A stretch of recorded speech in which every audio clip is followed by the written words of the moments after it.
avec cette petite vidéo, je voudrais juste vous dire 2 mots sur la communion spirituelle.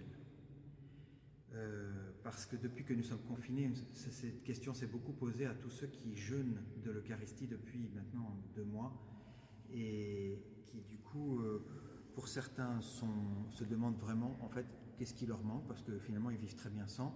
D'autres au contraire sont vraiment dans le désir de pouvoir communier. Donc on sent toutes sortes de réactions. Mais c'est quoi finalement de communier spirituellement chez soi devant sa télé au moment où on participe à une messe, qu'elle soit en live ou en différé, peu importe. Spontanément, on nous a dit, et c'est vrai, qu'au moment de la communion, il suffit de dire au Seigneur, voilà Seigneur, je veux vraiment ouvrir mon cœur pour être en communion avec toi, je sais que tu t'offres sur un autel d'une église et tu te rends présent, et je veux que tu te rendes présent dans mon cœur.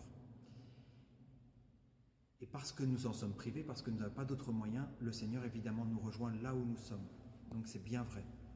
Pour autant, c'est pas magique non plus, c'est pas juste à l'instant T de la communion, au moment où le prêtre va communier, que tac, là moi aussi il faut que je fasse ma communion spirituelle et il ne faut pas que je rate le moment. Ça serait un peu trop matériel comme façon de faire. En fait, c'est toute la messe qui est utile pour être en communion. Alors, du coup, je voudrais vous présenter quelques morceaux de la messe, et notamment de la prière eucharistique, qui sont déterminants pour qu'on puisse vraiment faire une communion spirituelle. Ça commence, en général, toute la partie eucharistique par la prière sur les offrandes. Je vous dis celle d'aujourd'hui. Accueille, Seigneur, le sacrifice de louange que nous offrons en la fête de Sainte Catherine de Sienne. Voilà. Accueille, Seigneur, le sacrifice de louange. Donc la première chose, c'est qu'on se met en communion avec un sacrifice spirituel. Et du coup, effectivement, même à distance, je vais pouvoir me joindre à ce sacrifice. Et puis, c'est nous offrons. Alors, ce n'est pas que le prêtre qui offre. Là, c'est vraiment toute l'assemblée, c'est tout le peuple de Dieu. Pour autant, il faut qu'effectivement, le peuple de Dieu soit un tout petit peu dans cette démarche, dans ce mouvement d'offrir. Offrir quoi? Offrir, on va le voir, le fruit du travail des hommes, et puis toute notre vie, que ce soit des louanges, des actions de grâce, des pardons ou des s'il te plaît, des choses que vous dites dans votre prière de tous les jours. Ça donc c'est l'amorce. Ensuite, on va passer à une préface. La préface commence toujours pareil, et c'est du coup le moment un peu tragique où on s'endort. Vraiment, il est juste et bon de te glorifier. Et là, on s'endort. Et pourtant, c'est magnifique cette prière de préface qui commence effectivement toujours pareil. Vraiment, il est juste et bon de te glorifier, Seigneur, en tout temps. Et on voit encore là que nous sommes dans une louange à Dieu, le Père. Car toute la prière eucharistique est toute tournée vers le Père. Elle est offerte au Père. Je passe pour ne pas rallonger plus, et je m'attarde sur la prière eucharistique numéro 3. Et je vais vous montrer quelques petites choses que vous allez voir dans cette prière eucharistique numéro 3, qui est celle où on voit le plus l'Esprit Saint.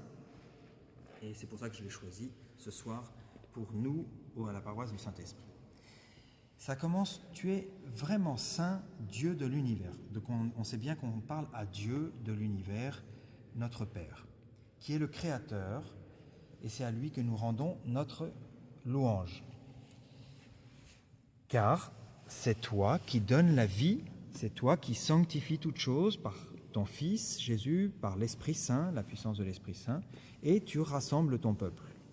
Dans cette petite prière, on dit très clairement comment on s'adresse à Dieu le Père et on va tout donner au Christ, parce que c'est par lui et par son sacrifice que nous allons être sauvés. Donc, quand je fais cette prière, quand je veux faire ma communion spirituelle, il faut absolument que j'essaye d'être en communion avec le Christ, parce que c'est grâce à lui que ma prière va être entendue et que ensuite le fruit de son sacrifice me sera communiqué. Et une fois qu'on s'est posé comme ça, c'est pourquoi nous te supplions. Et là, c'est la première épiclèse.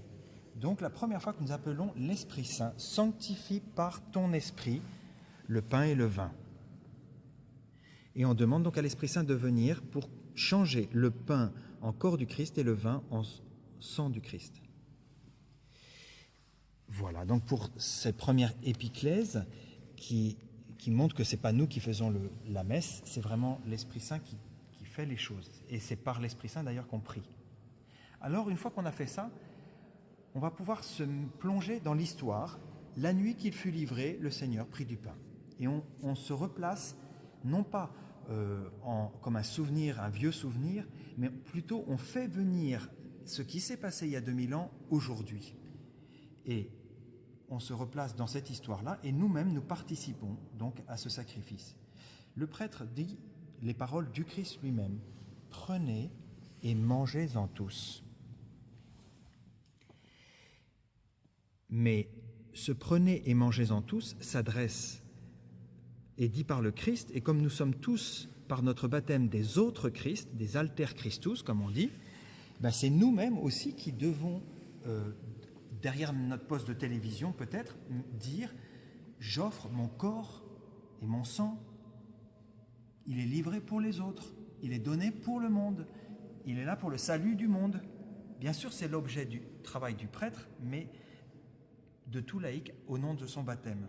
Donc cette partie-là, et qui est très sacrée, puisque c'est au moment où le prêtre va élever le pain, puis ensuite élever le sang du Christ, puisque c'est déjà le corps du Christ et le sang du Christ à ce moment-là de la messe, eh bien, c'est nous aussi, depuis notre chaise, depuis notre canapé, que nous pouvons offrir notre vie au Seigneur. Donc vous voyez que déjà la communion, elle est déjà commencée très clairement là.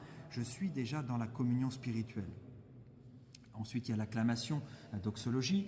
Et puis, on part dans le récit de ce qui s'est passé, en faisant mémoire de ton Fils, de sa passion qui nous sauve, de sa glorieuse résurrection, de son ascension, etc. On reprend tout le sacrifice du Christ, puisque c'est ça qui nous sauve. Et puis, on commence la deuxième épiclèse, c'est-à-dire que là, on va dire, tout ce sacrifice, il nous le faut pour nous. Et donc, les deuxième épiclèse, c'est sur l'assemblée, sur le peuple de Dieu.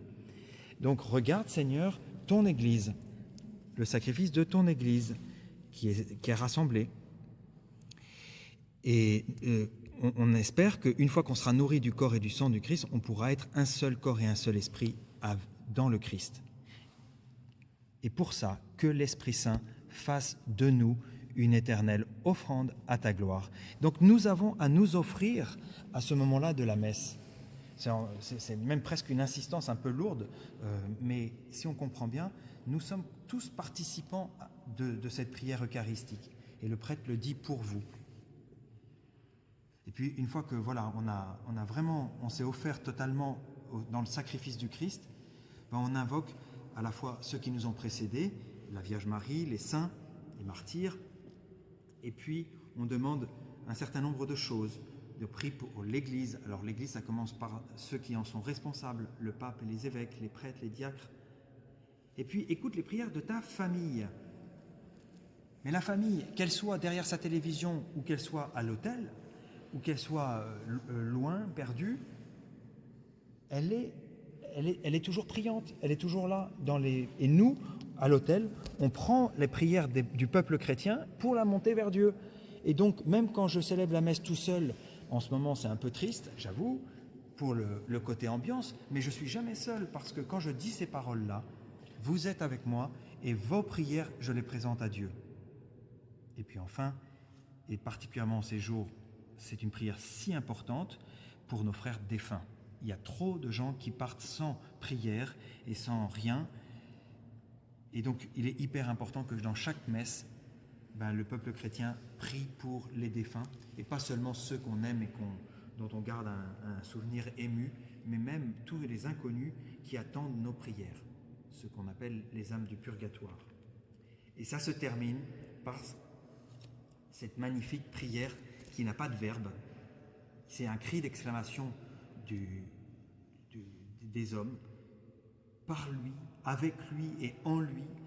À toi, Dieu le Père Tout-Puissant, dans l'unité du Saint-Esprit, tout honneur et toute gloire pour les siècles des siècles.